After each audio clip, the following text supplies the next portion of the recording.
আমার কাছে অবাক লাগতেছে, আপনারা সবাই জানেন আমার ভাই তুষার মরহুম আলহাজ সিরাজুল ইসলাম সাহেবের আত্মার মাগফিরাত কামনায় তিনি আজকে বিশাল একটা আয়োজন করেছে, সেই সুবাদেই আমাদেরকে ইনভাইট করেছে। আমার কাছে অবাক লাগলো যে আমরা একটা মানুষ চিরতরে বিদায় হয়ে গেছে, আমরা তার জন্য মাগফিরাত কামনা করতে এসেছি। মাগফিরাত কামনা করার মানেটা কি? এসে মোড় নিয়ে বসে থাকা? এটা কি মাগফিরাত কামনার নমুনা? আমি দুরুদ পড়তেছি, আপনার মুখে মনে হয় যে একেবারে অটো আপনি তালা ঝুলিয়ে দিয়েছেন। দুরুদের মর্যাদা কি বুঝেন? দুরুদের ফজিলত কি বুঝেন? দাইলামি শরীফের মধ্যে এসছে হাদিস খানা, আমার নবী আপনার নবী দু জাহানের বাদশা নবী রাহমাতাল লিল আলামিন তিনি বলে দিয়েছেন, কেউ যদি মদিনার নবীর সাথে প্রেমের ডোরি লাগাইয়া প্রতিদিন যদি 1000 বার যদি দরুদ পড়তে পারো, জান্নাত না দেখা পর্যন্ত তোমার মরণ হবে না। সুবহানাল্লাহ তো বলতে পারেন না, মনে হয় যে 1 বছর খাবারই খান না। আল্লাহ doesn't like the proud, আল্লাহ অহংকারীকে পছন্দ করে না।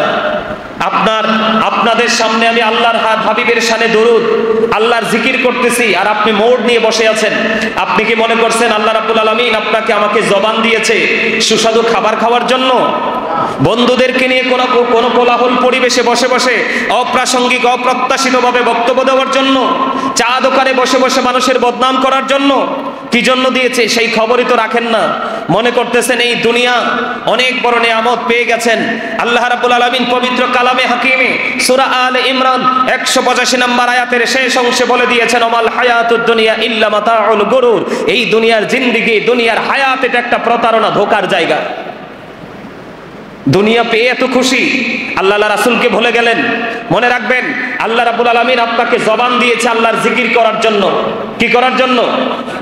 আল্লাহ রাব্বুল আলামিন পবিত্র কালামে হাকিম স্পষ্ট করে বলেছেন, ফাযকুরুনি আযকুরুকুম।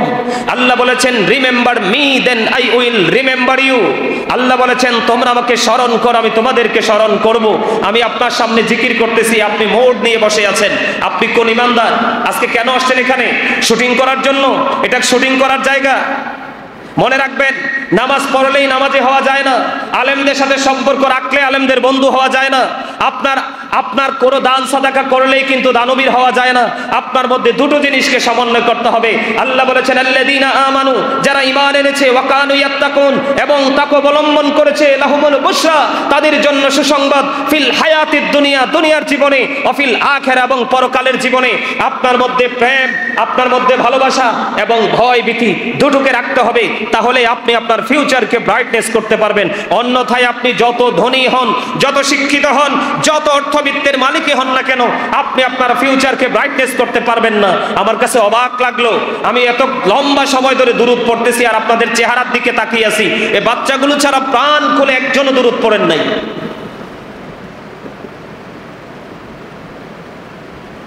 একটা আস্ত জ্যান্ত মানুষ আপনাকে আমাকে ছেড়ে চিরদিনের জন্য চলে গেল। আজকে সমবেদনা জানানোর জন্য, মাগফিরাত কামনা করার জন্য, সহমর্মিতা পোষণ করার জন্য আসছি, কিন্তু আমাদের মধ্যে সেই ফিলিংসে নাই। আল্লাহ কি বলেছে জানেন? ইয়া আইয়ুহাল্লাযীনা আমানু যকুরুল্লাহা যিকরান কাসীরা ওয়াসাব্বিহুহু বুকরাতাও ওয়াসীলা। আল্লাহ ঈমানদারকে ডাক দিয়েছেন, কোন বেঈমান কাফের মুশরিক কোন মুনাফিককে ডাক দেয়নি। আল্লাহ ঈমানদারকে ডেকে বলেছেন, তোমরা বেশি বেশি করে কি করো? জিকির করো, সকাল টু সন্ধ্যা আল্লাহর পবিত্রতা ঘোষণা করো। জিকির কিভাবে করব? ফাযকুরুল্লাহা কিয়ামান ওয়া কুউদান ওয়া আলা জুনুবিকুম। তুমি শুয়ে শুয়ে জিকির করো, বসে বসে জিকির করো, দাঁড়িয়ে জিকির করো, তারপরও জিকির বন্ধ করা যাবে না। সায়েন্টিফিকদের বক্তব্য হলো, is the heart medicine, জিকির হলো হার্টের ঔষধ। আল্লাহর হাবিব সরকার মদিনা তিনি বলে দিয়েছেন, জিকির দুই ভাবে করা যায়, জবান দিয়েও জিকির করা যায়, অন্তর দিয়েও করা যায়। আল্লাহর হাবিব বলেছেন, জবান এবং অন্তর দুটো মিলিয়ে যে জিকির করা হয় সেটাই হলো সবচেয়ে উত্তম জিকির। সম্মানিত উপস্থিতি, আসলে এত ছোট্ট সময় এটা আলোচনার জায়গা না। আসলে আমার রাগ উঠে গেছে শরীরে। কিসের অহংকার, কিসের এত গেটআপ, কিসের এত আত্মগরিমা? অবাক লাগলো আমার কাছে। আপনার ধন দৌলত, টাকা পয়সা, ভারী গাড়ি, কোরআন শরীফের 19 পারা সূরা শুআরা 88 নম্বর আয়াতে আল্লাহ ইনশিওর করে দিয়েছেন, ইয়াউমা লা ইয়ানফাউ মালু ওয়ালা বানুন, এগুলো কিচ্ছু আপনার কোনো কাজে আসবে না। এখনো সময় আছে। আল্লাহ রাসূলকে চেনার চেষ্টা করুন, আল্লাহ রাসূলকে বোঝার চেষ্টা করুন, আল্লাহ রাসূলের সাথে প্রেমের ডুরি লাগিয়ে দুনিয়ার কাজ করতে কোনো বাধা নেই। আপনি দুনিয়ার কাজ যখন মন চায় তখনই করেন, কিন্তু মাঝে মাঝে আপনি আল্লাহ রাসূলের প্রতি প্রেমের ডুরি লাগিয়ে একটু হৃদয়ে তাকওয়া নিয়ে আল্লাহর সন্তুষ্টির জন্য একটু কাজ করেন। আল্লাহ যেন আমাদেরকে সেই প্রত্যাশা নিয়ে কাজ করার তৌফিক দান করে, সকলে বলুন আমিন। আজকে আমরা সমবেত হয়েছি, আমার ভাই তুষার এবং তার ফ্যামিলির সদস্যরা সবাই অনেক বড় একটা আয়োজন করেছে। ওর বাবা পৃথিবী ছেড়ে চিরদিনের জন্য চলে গেছে। উনি যে আমাকে কি পরিমাণ ভালোবাসতেন, ওনার ভাই আমি আসার পরে বলছে ওখানে দাঁড়িয়ে দাঁড়িয়ে যে হুজুর আপনার একজন সত্যিকারের ভালোবাসার মানুষ ছিল, কিন্তু আমি আসতে পারি নাই, জানাজাতে আমার প্রোগ্রাম ছিল। তা আজকে আসছি, প্রাণ খুলে আমরা সবাই মিলে দোয়া করব আল্লাহ যেন মরহুম আলহাজ সিরাজুল ইসলাম সাহেবের সমস্ত জীবনের গুনাহগুলি মাফ করে দেয়, সকলে বলুন আমিন। আরো জোরে বলেন আমিন। মুনাজাত কি এখানেও হবে নাকি একবার বাড়িতে হবে?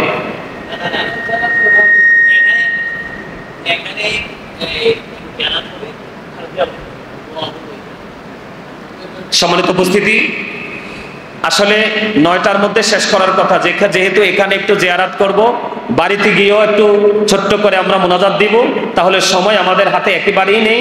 তো আমি আপনাদেরকে বিনীতভাবে অনুরোধ করব, আমরা ইদানিং মসজিদগুলোতে আমার দিকে তাকান, এখানে অনেক বড় বড় সিনিয়র আমার ওস্তাদ তুল্য আলেমুল আমার রয়েছে, তারপরও আমাকে মাইক দেওয়া হয়েছে, আমি একটু কথা বলে ফেলেছি। আমি আপনাদেরকে বিনীতভাবে অনুরোধ করব, আমরা দেখতে পাই জুম্মার দিনেও আমরা শুটিং করি। কি করি? কথা বলেন।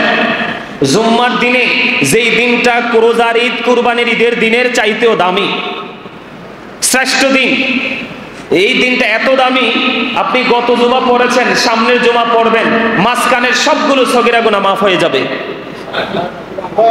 সেই জুমাটা কিভাবে পড়া উচিত? মসজিদে সবার আগে আসবেন সবচেয়ে উত্তম রূপে সেজে। এখনকার যুগে ডিজিটাল পোশাক পরে না, জিন্স প্যান্ট পরে না, যেটা উপর দিয়েও নাভির নিচে থাকে, নিচে দিয়েও টাকনোর নিচে থাকে, এইরকম ডিজিটাল পোশাক না, শরিয়া মোতাবেক সুন্নাহ মোতাবেক যে পোশাকগুলো পরে মসজিদে আসবেন সবার আগে, বের হবেন সবার পরে, এই ব্যক্তিটা হবে সবচেয়ে বড় তাকওয়া সম্পন্ন ব্যক্তি। আমার রাসূল জানিয়ে দিয়েছেন, যেই ব্যক্তি জুম্মার দিনে সবার আগে মসজিদে আসবে এবং সবার পরে মসজিদ থেকে বের হবে, সে বাড়ি যাইতে মসজিদ থেকে বের হয়ে যতগুলো কদম লাগবে, প্রত্যেকটা কদমের বিনিময় 1 বছরের নফল ইবাদতের সওয়াব দেওয়া হবে। আজকে আমাদের মধ্যে কি সেই প্রত্যাশা বা সেই কম্পিটিশন আমাদের মধ্যে আছে? নাই। আমরা মনে করি জুম্মার দিনটাও শুটিং।